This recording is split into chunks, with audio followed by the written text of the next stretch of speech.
foguete reutilizável super pesado capaz de levantar até 150 toneladas em órbita. Um dos principais objetivos da Starship é transformar a exploração humana e a habitação do espaço. Mas ao longo do caminho ela também poderia transformar nosso estudo científico do universo?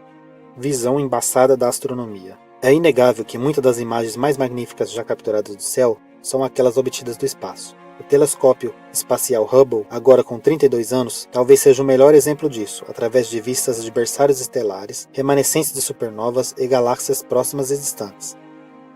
A atmosfera da Terra pode ser a razão da vida na superfície, mas para os astrônomos é uma fonte de frustração constante. Clima, nuvens e poeira são problemas comuns, mas mesmo nos locais mais quietos, os movimentos, o redemoinho e a turbulência do ar distorcem nossa visão dos céus assim. Tá pensando o quê, filho? Rapadura é doce, mas não é mole, não. Os astrônomos lançam telescópios espaciais há décadas, com o primeiro sucesso sendo o Orbiting Astronomical Observatory 2, em 1968. Apelidado de Stargazer, são 4 telescópios de 12 polegadas, que exploram o fato de estarem acima da atmosfera para observar na parte ultravioleta do espectro, uma parte que é geralmente obscurecida do solo devido à camada de ozônio. Desde então, dezenas de telescópios espaciais voaram, com o JWST representando o exemplo recente mais famoso lançado no ano passado. No entanto, apesar de décadas de experiência e dos benefícios inegáveis de um telescópio espacial, eles continuam sendo um recurso relativamente precioso, em grande parte superado por seus primos terrestres. Hoje há muita empolgação sobre o potencial de uma mudança nesse status quo. Inovações da SpaceX. Desde 2015, a SpaceX recupera com sucesso o primeiro estágio de seu foguete, o Falcon 9, através da conquista, francamente, de tirar o fôlego, de pousá-lo verticalmente de volta à Terra. Caralho, o maluco é brabo. Porra!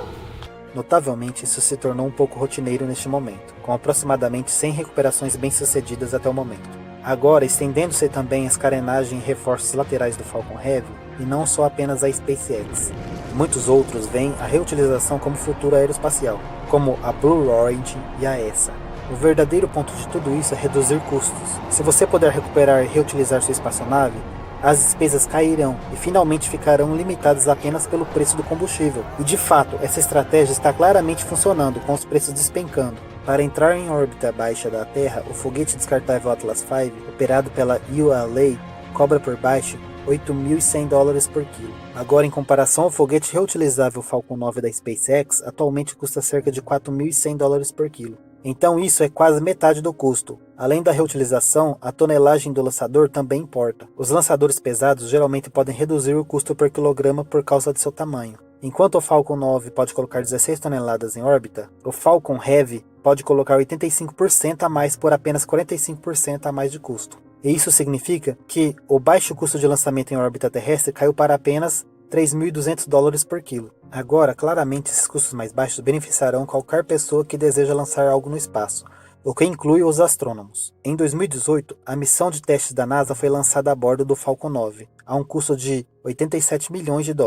O TESS é um dos observatórios espaciais, é um telescópio projetado para procurar planetas em trânsito, em torno de estrelas próximas. Agora a espaçonave custa $200 milhões, e significa que os custos iniciais totais foram de $287 milhões, dos quais 30% foram apenas para o custo de lançamento. E isso traz nossa primeira grande vantagem. Custos de lançamentos mais baratos levam a missões mais baratas. E isso significa que a NASA terá mais dinheiro sobrando para atualizar seu hardware, contratar mais cientistas ou fornecer mais financiamento de pesquisas para cada uma de suas missões, cada uma das quais melhorarão o rendimento científico desses empreendimentos. Portanto, ir para foguetes ainda maiores que o Falcon Heavy poderia tornar o preço por quilograma ainda mais barato. Starship. E é claro que é aqui que a Starship entra. Então vamos cobrir rapidamente o que esse foguete é. Starship é o lançador super pesado planejado da SpaceX, o que significa que pode levantar mais de 50 toneladas em órbita. Na verdade, ele pretende lançar até 150 toneladas. O conceito foi delineado pela primeira vez em 2005. Quando o CEO da SpaceX, Elon Musk, o chamou de BFR, Big Falcon Rocket.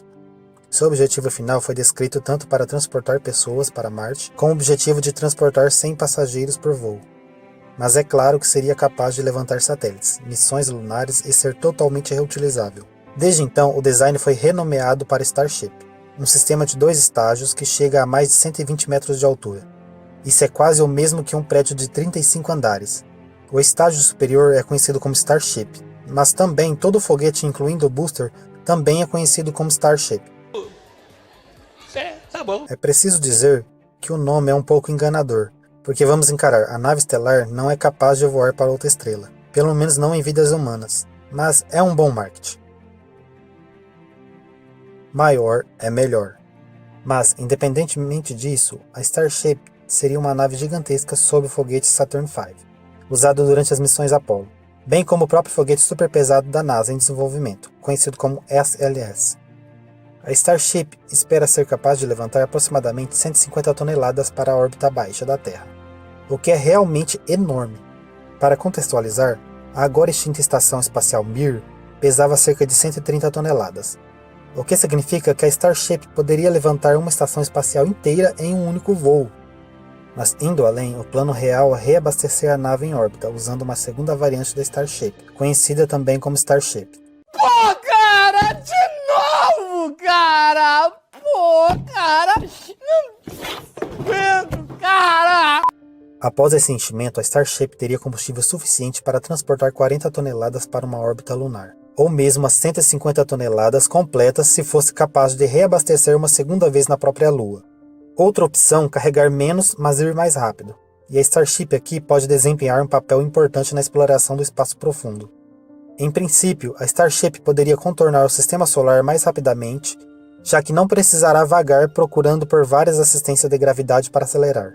Em vez disso, ela pode simplesmente disparar seu poderoso foguete Raptor. Deve-se dizer que a Starship abrirá algumas oportunidades incrivelmente empolgantes para planetários e exploração do sistema solar também. Para contextualizar, a missão orbital de Saturno Cassini foi a sonda espacial mais pesada já lançada, 5,6 toneladas.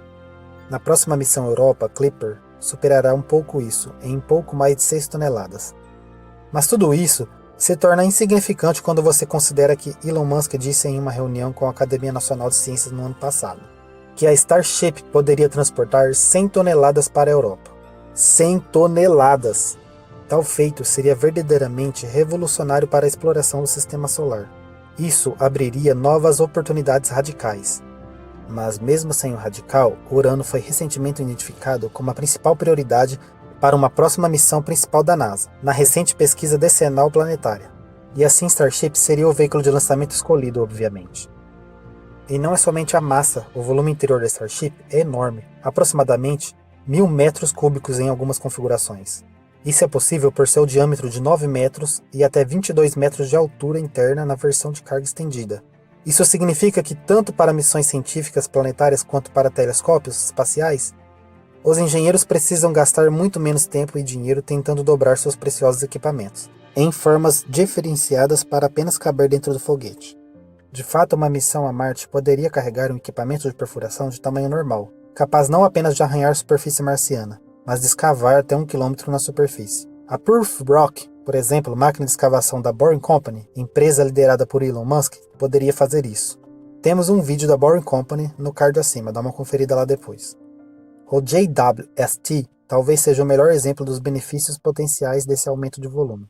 Seu espelho de 6,5 metros teve que ser construído em um design segmentado, para caber dentro da carenagem do Ariane 5, que tem apenas 5,4 metros.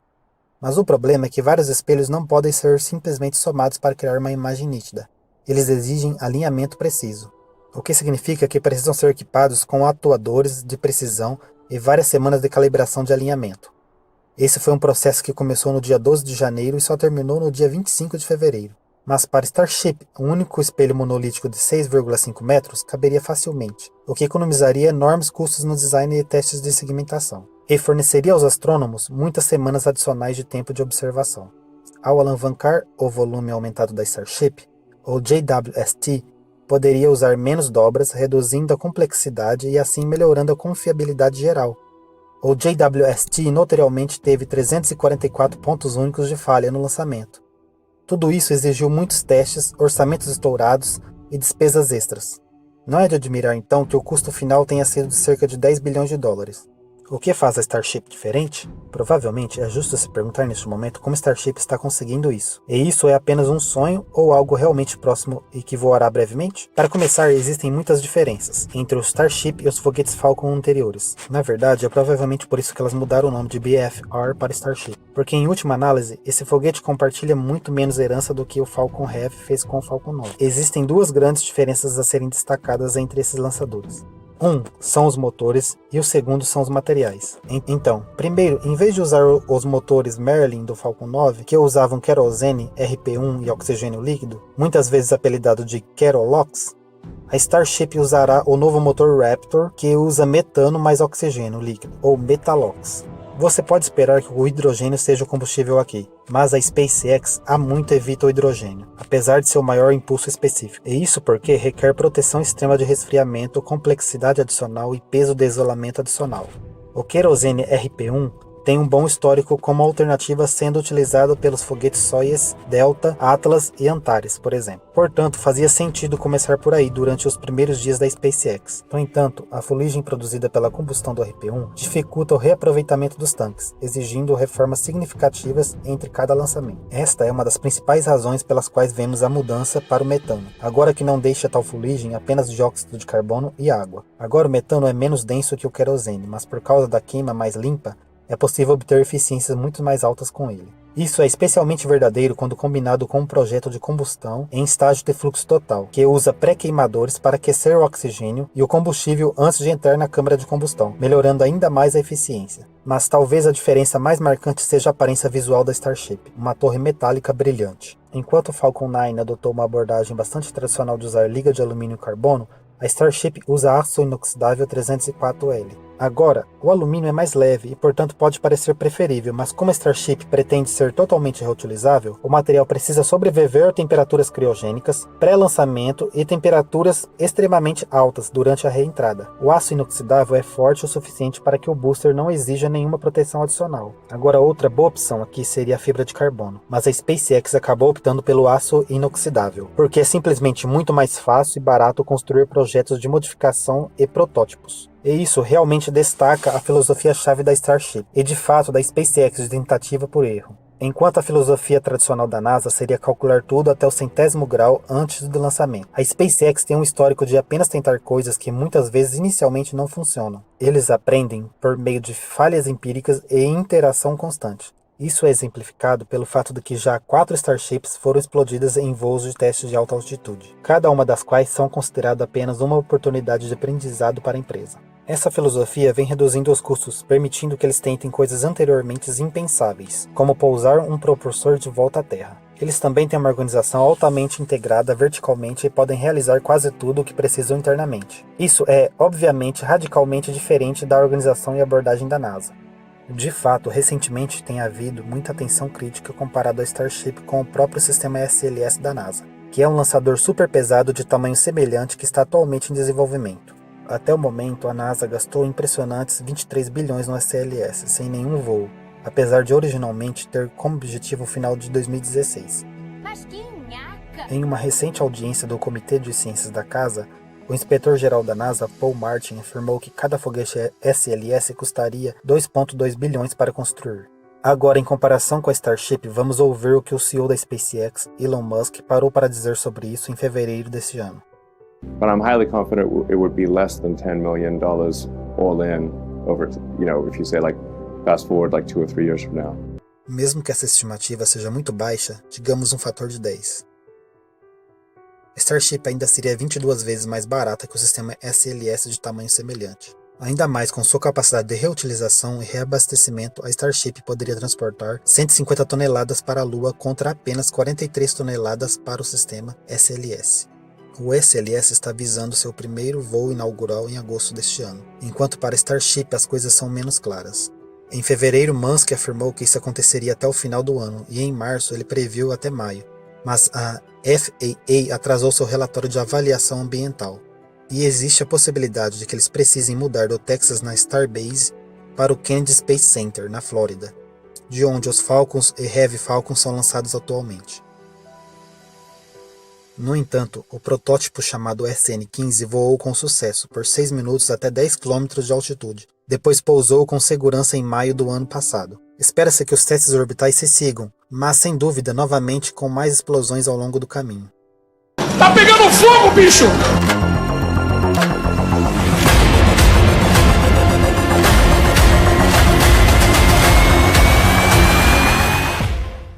Benefícios para a astronomia.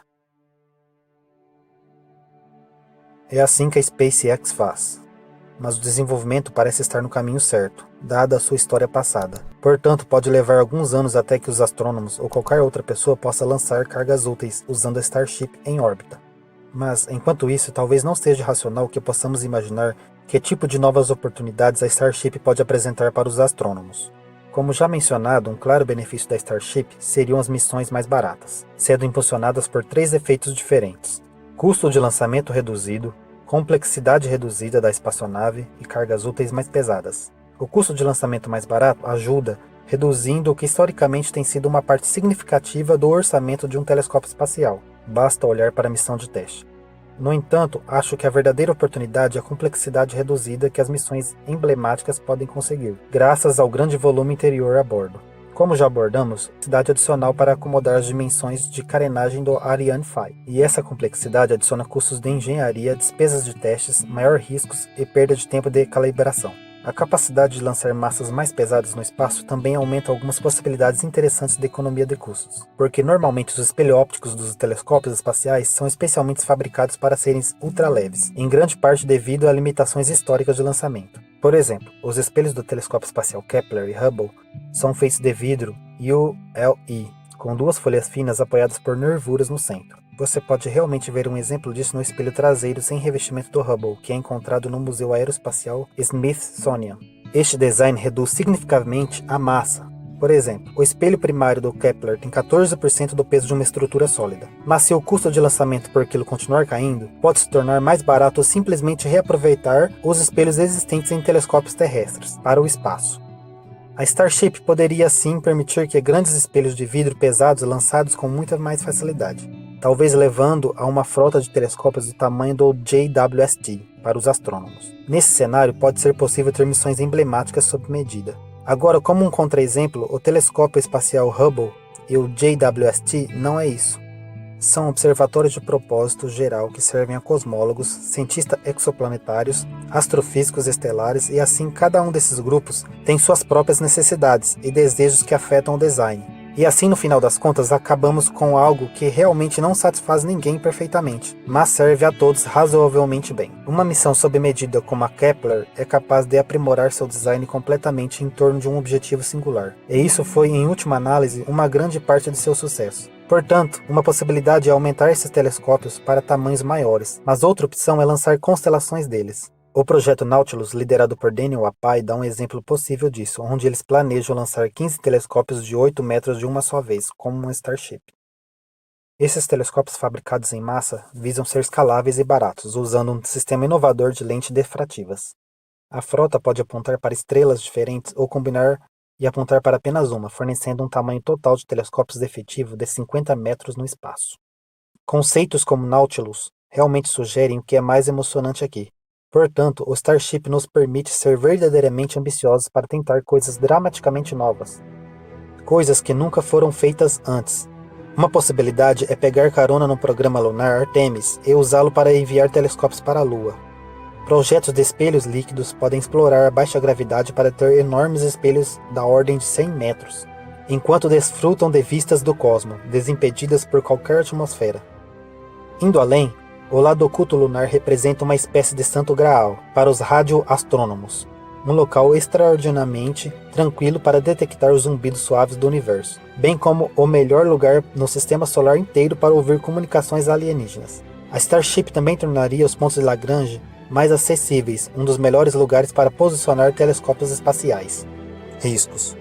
A Starship gera uma oportunidade final para os astrônomos, um apetite por risco. Talvez a filosofia da SpaceX de construir, falhar, aprender e tentar novamente também seja uma lição poderosa para os astrônomos. Por analogia, o JWST é o nosso SLS, um projeto emblemático da NASA que foi massivamente atrasado e que ultrapassou o orçamento de forma absurda. E acho que há um bom argumento que precisamos relaxar essa mentalidade conservadora e procurar maneiras de espelhar o sucesso da SpaceX em futuros empreendimentos de astronomia. Abraçar novas ideias e conceitos, adotar uma abordagem empírica e interativa para o projeto de futuras missões e aprender a tolerar o inevitável e maior nível de risco que vem com essa abordagem. Afinal, quem não arrisca, não petisca. E você, o que acha? A Starship vai mudar muita coisa na indústria aeroespacial? Será que teremos voos espaciais como os voos comerciais que temos hoje?